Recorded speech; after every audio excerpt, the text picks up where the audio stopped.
Yup, it's been a while. Been a month. I swear, I always have to say that shit, bro. I'm always saying the word consistency, but I'm never actually doing it. That's one thing I realized. Like, the thing about being a content creator is that you need to be consistent if you even want to blow up.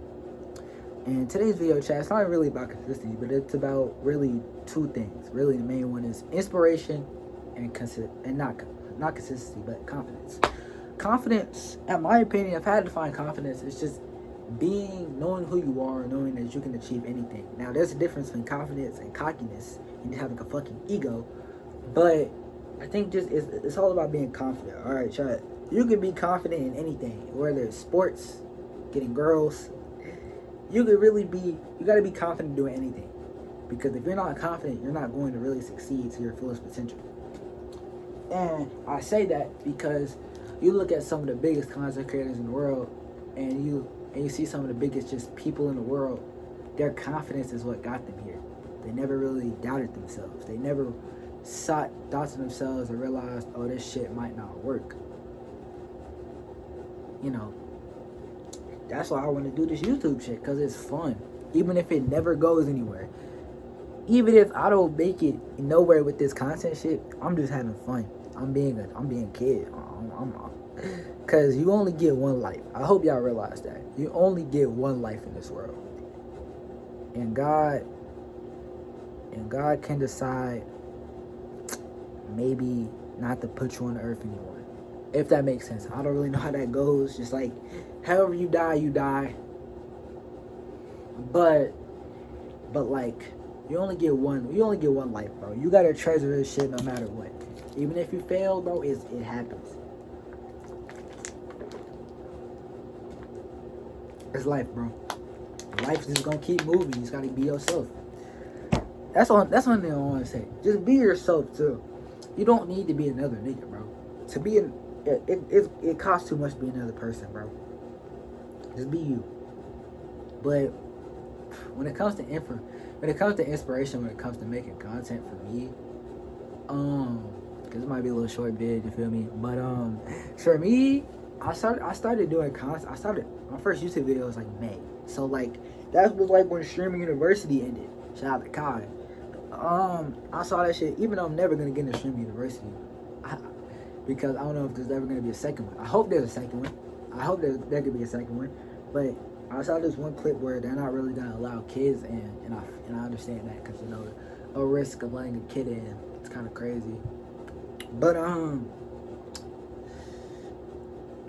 would love to. If I ever get the opportunity, I'm gonna make the most of that opportunity. Cause it can help a lot of people. It can help a lot of creators that really want this. They just don't know how to push themselves out there, you know.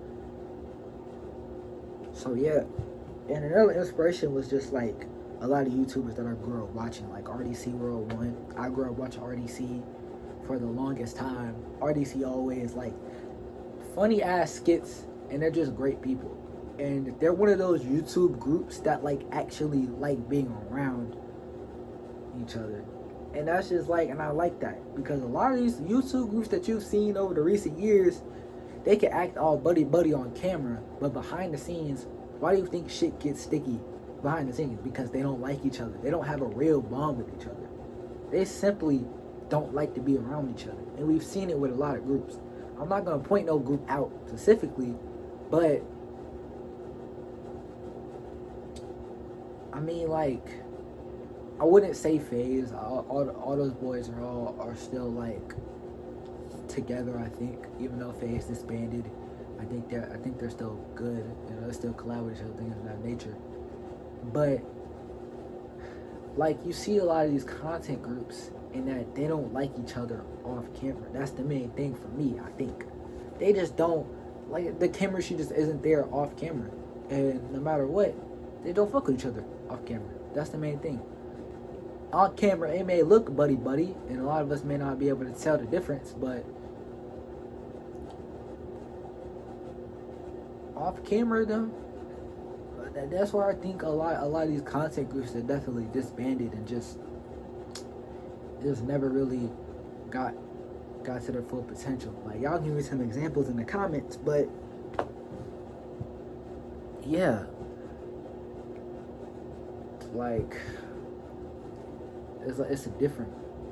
And I fuck with RDC because like I've always been an anime watching dude. I've always liked watching anime, right? But I never really like.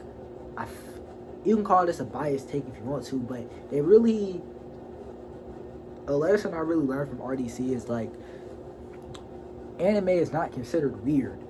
You know, they're one of the group, they're one of the people that like really helped me understand, and they really broke the barriers for people. You know, I say black people, but you can really say any race that like really broke the barrier between like being weird. Cause I don't know how to explain it, but niggas was really calling you weird watching anime back in the day.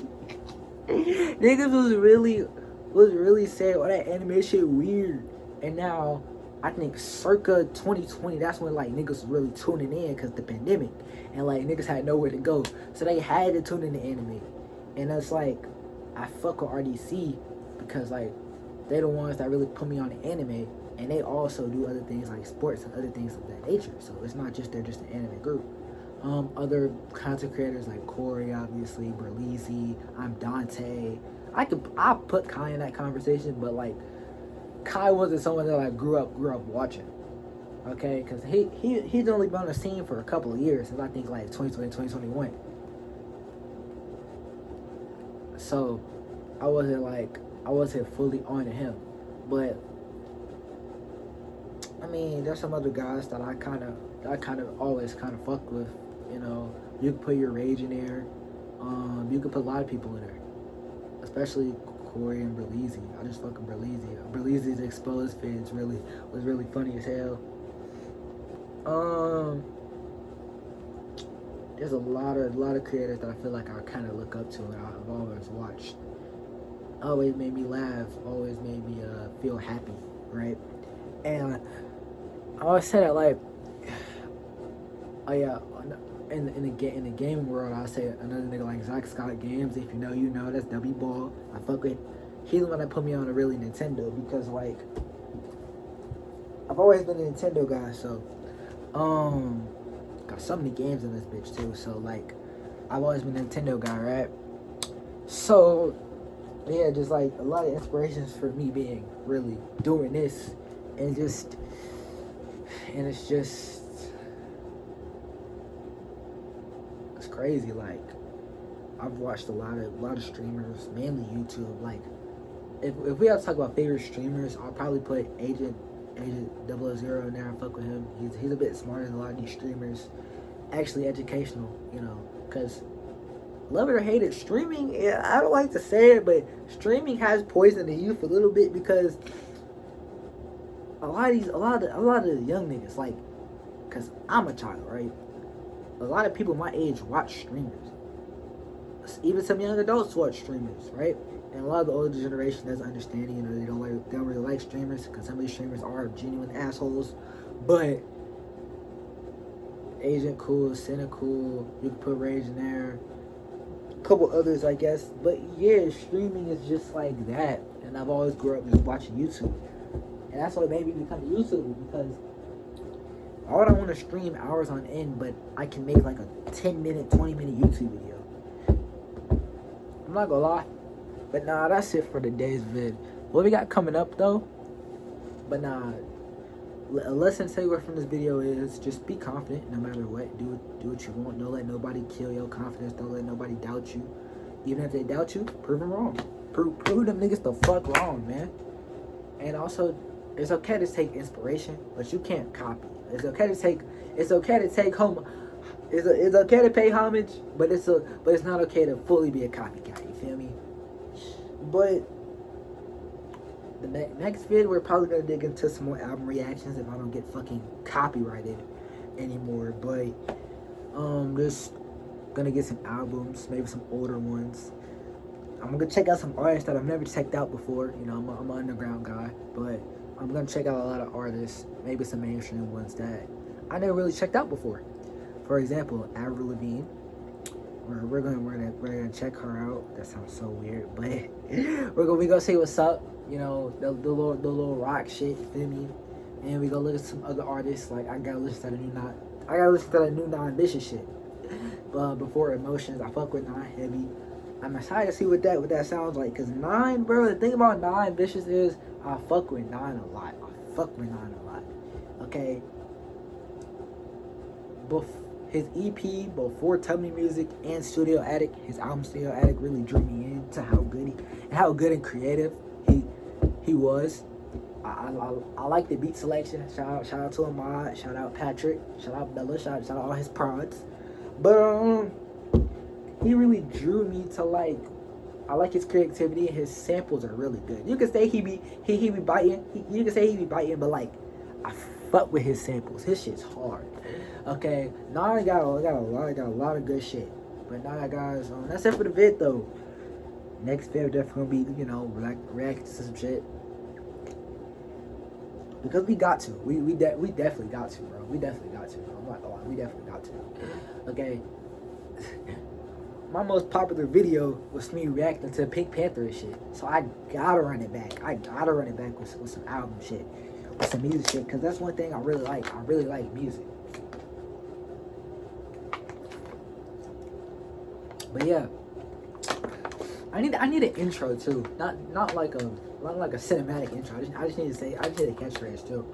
It's probably gonna be some shit like, "You are now watching Hello Network." If I have a drink or like a bite on my hands, I'm gonna do that shit. That shit's funny. But nah. Hopefully we just having fun, man. Y'all the best. God bless. Oh yeah.